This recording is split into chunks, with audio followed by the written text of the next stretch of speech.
Now, Flynn pleaded guilty in December of 2017 to lying to the FBI about his contacts with former Russian ambassador to the U.S., Sergei Kislyak. A private American citizen, Mike Flynn, and a Russian ambassador, a perfectly legal phone call from an incoming national security advisor to have made. Now, in December of 2016, Obama had imposed sanctions against Russia in retaliation for meddling in the election. Soon after the sanctions were announced, the Washington Post reported that Flynn called Kislyak several times in December. In fact, that phone call was part of his duties, the incoming national security advisor. But at that point, Flynn initially denied that he had discussed sanctions in his conversation with Kislyak, but later in his guilty plea, Flynn admitted that he had in fact spoken with Kislyak about the sanctions and had asked Russia, quote, not escalate the situation and only respond to the U.S. sanctions in a reciprocal manner. But I do want to just talk about like the context in which this conversation took place. So Obama implements these sanctions. Kislyak talks to the Russian ambassador to the U.S., Kislyak, and urges him like, hey, don't lose it over these sanctions.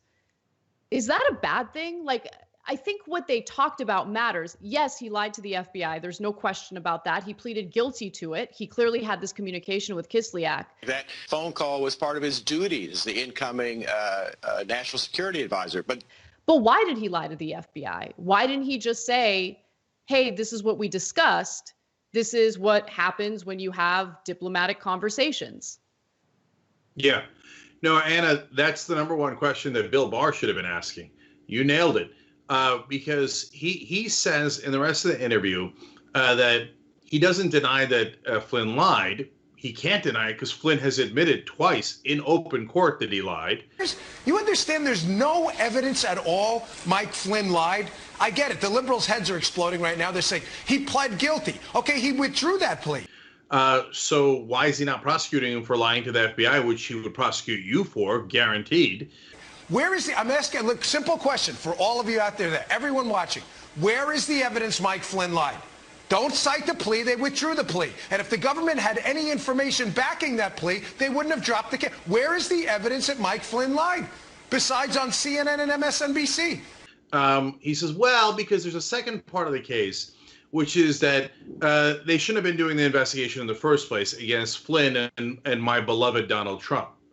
Now, that's a thing now? I didn't like that they were investigating my boss. Once I saw all the facts and some of the tactics used by the FBI in this instance, and also the legal problems with the case, it was an easy decision. You know. So I'm just going to cancel the thing that he already admitted to.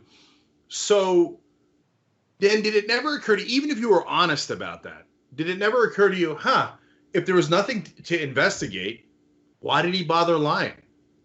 Well, it's very clear from the recent disclosures forced by Jeff Jensen, the U.S. attorney tasked with investigating this, that the FBI had no legitimate basis of any kind to even be investigating Michael Flynn over the perfectly legal phone call he had with the Russian ambassador. Where is the evidence Mike Flynn lied? Obviously, he wanted to cover it up. I think a very important evidence here was that this was not a bona fide counterintelligence investigation, was that they were closing the investigation. In December, they started that process, and on January 4th, they were closing it. And that they didn't warn him the way we usually would be required by the department. They bypassed the Justice Department. They bypassed the protocols at the White House and so forth. These were things that persuaded me that there was not a legitimate counterintelligence investigation going on. Maybe you should dig deeper on that instead of covering up the whole thing and going, oh, no, we should have never investigated the thing that he risked his career over. Oh, shut up. Shut up. Where is the evidence that Mike Flynn lied? So everything William Barr said there was Orwellian. We got more on that. But by the way, the interviewer here, Catherine Herridge, did a terrible job, which I want to talk about in a second. Hold it now. Hold it now. Hold it now. Hold it now.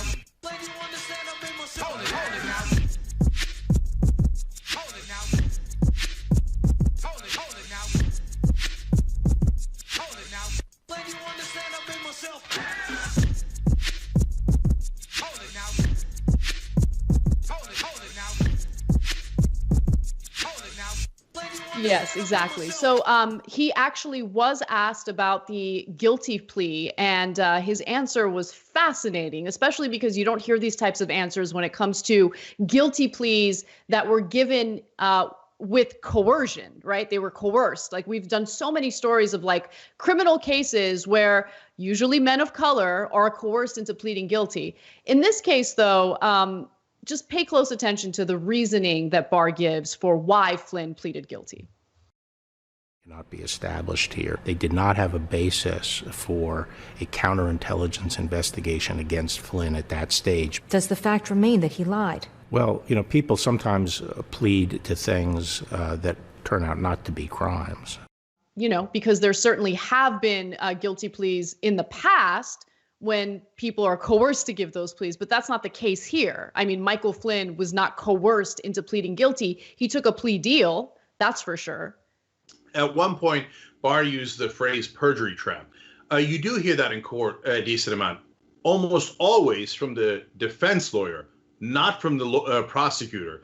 Barr is the prosecutor here, and he's like, poor Flynn, he had to lie to us. He had to. I mean, why were we even investigating him? I mean, he's a part of the beloved Trump administration who all did a giant cover-up of Russia and never wanted to talk about it. But When the special counsel report was released last year, you were accused by critics of putting your thumb on the scale in the president's favor. Are you doing the president's bidding in General Flynn's case?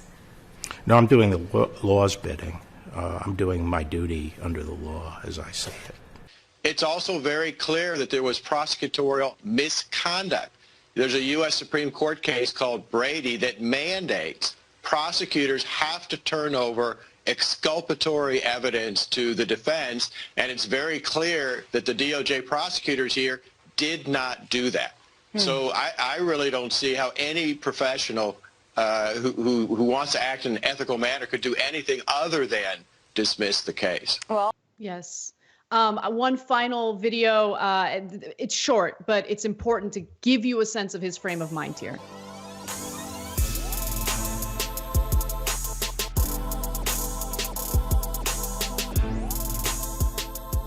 When history looks back on this decision, how do you think it will be written? Well, history is written by the winner, so it largely depends on who's writing the history. That's an incredible insight into his mind and how he operates. Cenk, we have about 15 seconds. Go ahead. yeah, no, that's basically him saying, hey, if we win, we get to rewrite all this.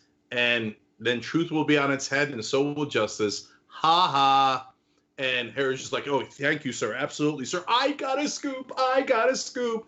When history looks back on this decision, how do you think it will be written? Well, history is written by the winner, so it largely depends on who's writing the history. But I think a fair history would say it was a good decision because it upheld the rule of law. It upheld the standards of the Department of Justice, and it undid what was an injustice. Congratulations on the access you received. Oh, shut up.